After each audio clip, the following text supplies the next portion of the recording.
Probably look better if I actually had it turned on. What's up, tubulars? Got a monitor recommendation for you today, and I have to say I'm pretty excited about it because this has really helped me like level up my filmmaking game. I don't know what took me so long, especially because you know what? When I'm shooting on a Sony and doing these talking head videos and I can't see myself because you know what? We don't have a flip out screen. Thanks a lot, Sony. Well, having these monitors has been great to make sure that I'm in frame and in focus and expose well, but not just for me, but the subjects that I'm filming. I've actually used this FeelWorld Master MA5 monitor on some commercial shoots. I've used it personally, and like I said, I've used it in my YouTube studio here and doing the talking head stuff. So I've really appreciated having a monitor just in general because I do a lot of manual focus.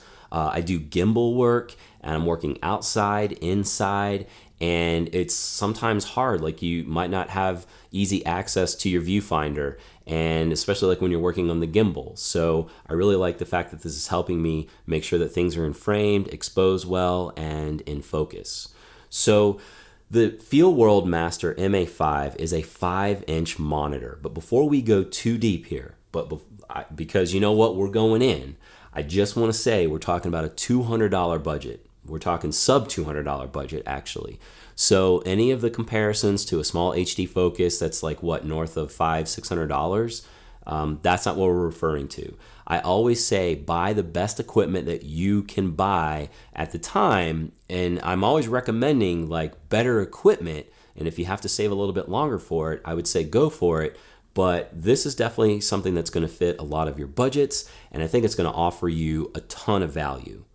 So the FeelWorld Master MA5 is a 4K monitor, but what we're really talking about are the signals. So this actually handles 4K footage. So this actually has 4K HDMI via HDMI in, and also 4K HDMI out. So this will handle the data and not crop anything, and will give you the information that the camera is actually recording in the monitor as it is, as well as the signal going out. So it's not going to mess like with the codec or anything like that. So like what you see is like what's happening and what the camera's giving you. It's just that it's a 1080p display. So working our way around, again, we see that we actually have a power in. So we can actually power this, just plug it in. So like we're working in a studio and we just want to plug it in and we don't worry about battery power, then we just plug it in and we go. Now, if we're worried about some battery power, and I'll talk about the battery plate in just a second, you can actually power your camera with this monitor, because Sony users specifically, and I've talked about that, I've actually talked about the extending your battery power and third-party batteries, but when you can use these beefier batteries on something like this, and so you're powering the monitor, but you're also able to power the camera itself, having a dummy battery set up where you can put this in the camera and then plug this into the monitor, so then you can actually draw off of that beefier battery. So that'll actually give you a little bit more mileage depending on what setting you're shooting in. Now when we talk about power, we actually have the dual plate battery setup for both Sony NP F970 batteries, and I actually have the Sony F550 battery. Now, if you're a Canon user or have some Canon batteries around that are the Canon LPE6 batteries,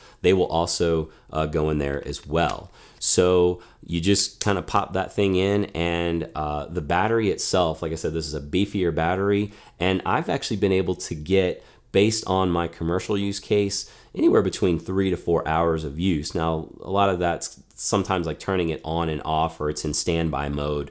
But for the most part, like 2 of these batteries, these like F550 batteries, you're going to be good for a day's worth of shooting, and at least in my use case. Now, you do have a power button. Let's talk about that for a second. So like, as you see, the screen's on, there's no signal, but I turn the monitor off. However, the issue becomes that there's actually a hair on it. The issue is that there is this LED light.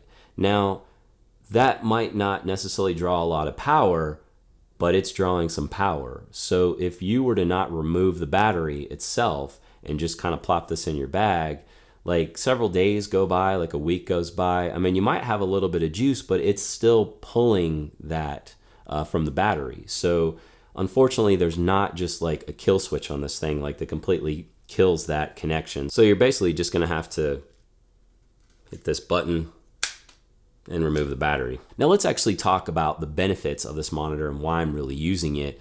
And first, I really have to say, like, the focus peaking and like making sure that my subject is in focus, doing that gimbal work, using manual focus, this monitor really helps me dial in that game and feel a little bit more comfortable about my post-production to know that things are in focus. So thanks for that, MA5.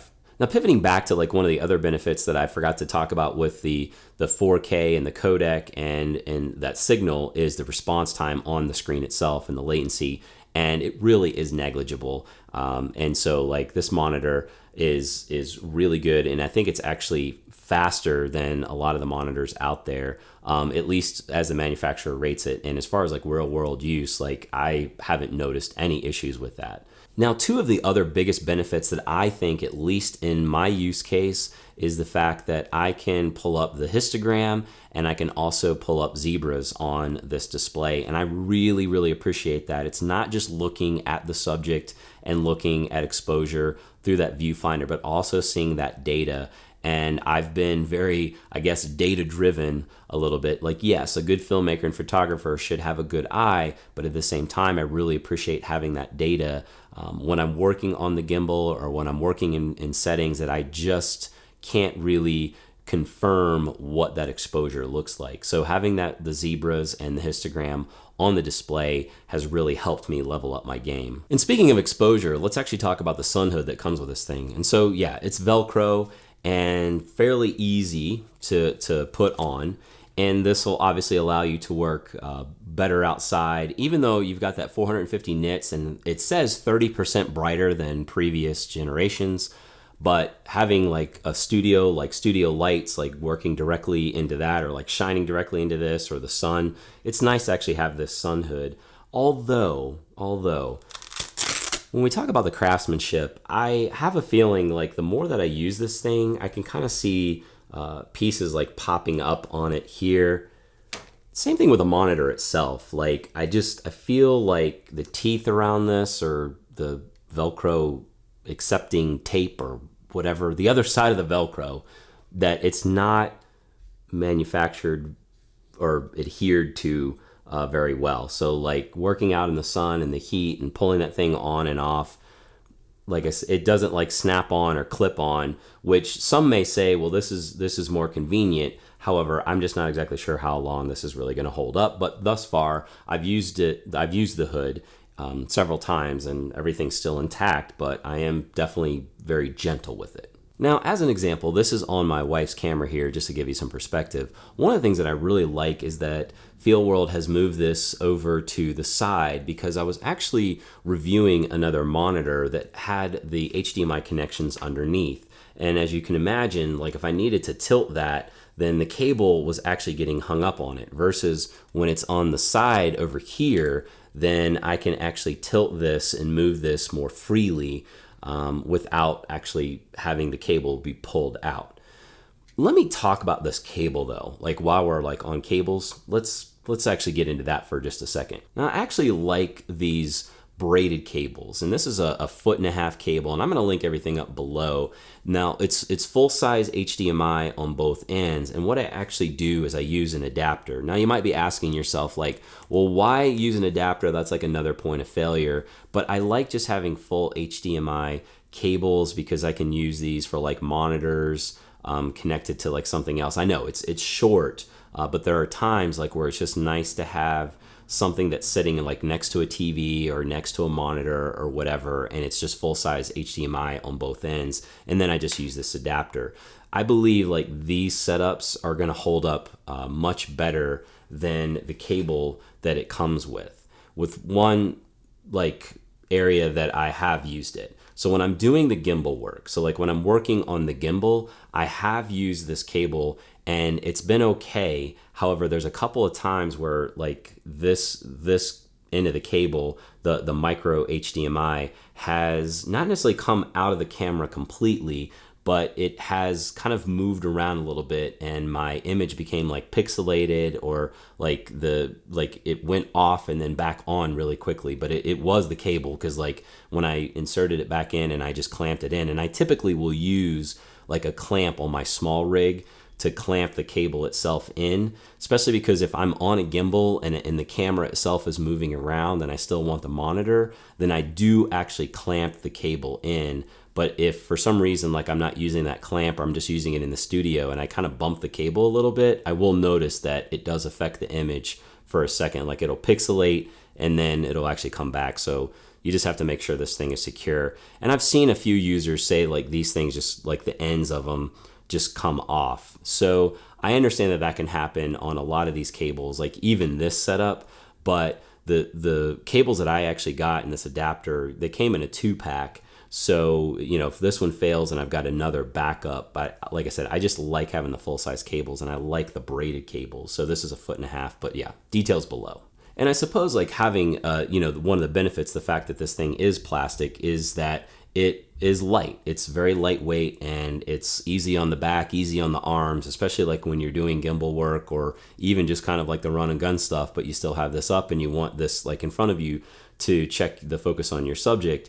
It's very lightweight, and it's not going to be hard to keep up. So that's maybe at least a pro of the fact that it's plastic. And another thing, like lastly, that I should probably talk about while we have it up on this bracket is the fact that you can flip this screen around. Now, this does not have like an accelerometer in it, so you would manually have to go to one of the buttons, and I would just use that as one of your quick recall memory buttons. So like when you are flipping it around, it will actually show you the image that you should be seeing instead of something upside down. But yes, it's that you have to do that manually. It doesn't have a built-in accelerometer to know when you actually flip it. And when you are flipping it, be very, very careful with this bracket, because as you can see, it can get like really loose. So the fact that you can kind of do that with like one hand is nice, like to kind of tighten it. Like if your other hand, like right now I'm holding this camera, that I can tighten it with at least just like one finger and secure the monitor there. But just, yeah, be very careful, because the more you do that, the looser it does become. Now, to round everything out, I do have to say that for this price point, I do think that this is, at this time, the best 5-inch monitor that you're going to be able to buy under $200. At $169, I really don't think you can go wrong with this. Are there better monitors out there? Sure, there are better monitors out there, but they're going to be double, triple, or quadruple the price. I do think that FeelWorld has done a tremendous job, and if there's something better out there, I would certainly love to hear from you, the community out there. If you found something that's just as good as this, or maybe even better for that same price point, I haven't found it yet, so I am highly recommending this MA5 to you, and I hope that this really helps level up your game. I don't think that you are going to be disappointed in the least. And if you decide to pick this thing up, I would love to know. Leave that below, and any questions or comments, definitely leave those in the comments section. I will get back to you as soon as I can on those. And as always, do things that matter. Keep rocking faces. Thanks so much for tuning in. We'll definitely see you on the next one.